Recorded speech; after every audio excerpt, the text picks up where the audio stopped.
চলে আসলাম 2025 সালে বাণিজ্য মেলা। তো যেতে যেতে আমার খুব চা খেতে ইচ্ছে করছিল, তো আমি এখানে টঙের চা খেয়ে নিলাম। তারপর আমরা ভিতরে যাওয়ার জন্য টিকিট কাটলাম। তো অনেক বড় লাইন ছিল, টিকিট কেটে আমরা ভিতরে প্রবেশ করলাম।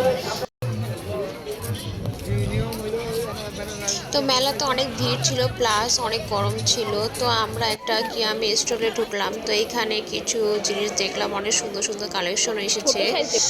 এরপর আমরা কারি পণ্য দেখতে গেলাম। এখানে জেলখানা কারি পণ্য অনেক সুন্দর সুন্দর হাতে বোনানো, মানে খুবই ইউনিক আর দেখতেও ভালো লাগে। আমাদের দেশের জিনিস, অনেক সুন্দর সুন্দর ঘরের জিনিস ছিল।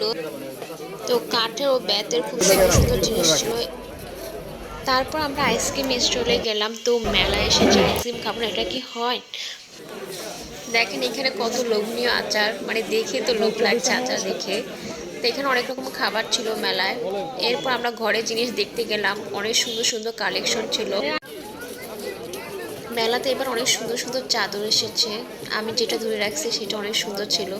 তারপর না বিস্কুটে গিয়েছিলাম, এখানে কিছু বিস্কুট কেনা হয়েছে আমাদের। তারপরে দেখেন এখানে অনেক সুন্দর সুন্দর মেয়েদের কালেকশন, মনে হচ্ছে সবগুলো কিনে। দেখেন বালিশগুলো কত সুন্দর, আমার খুব পছন্দ হয়েছে। এরপর আমি এই ডোর ম্যাটগুলো দেখলাম, খুব সুন্দর সুন্দর কালেকশন। এবার হেয়ার ব্যান্ডগুলো এত সুন্দর ছিল, অনেক সুন্দর ছিল। তারপরে এই নেকলেসটা আরও। এবার থাইল্যান্ড কালেকশন, অনেক সুন্দর সুন্দর থাইল্যান্ডের জিনিস ও জুতা বের হয়েছে। তারপর এখানে এই আপুটা সবাইকে ম্যায়োনিজ ট্রাই করাচ্ছে, তো আমরাও ট্রাই করলাম, খুব ভালো ছিল। হ্যাঁ দেখো। তারপর মেলাতে অনেক সুন্দর সুন্দর 3 পিস কালেকশন বের হয়েছে। এরপর অনেক সুন্দর সুন্দর ইন্ডিয়া কালেকশন জুতা ছিল। লাঞ্চ করতে গেলাম, তো লাঞ্চটা খুবই ভালো ছিল, অনেক মজা ছিল। এটা 150 টাকা ছিল।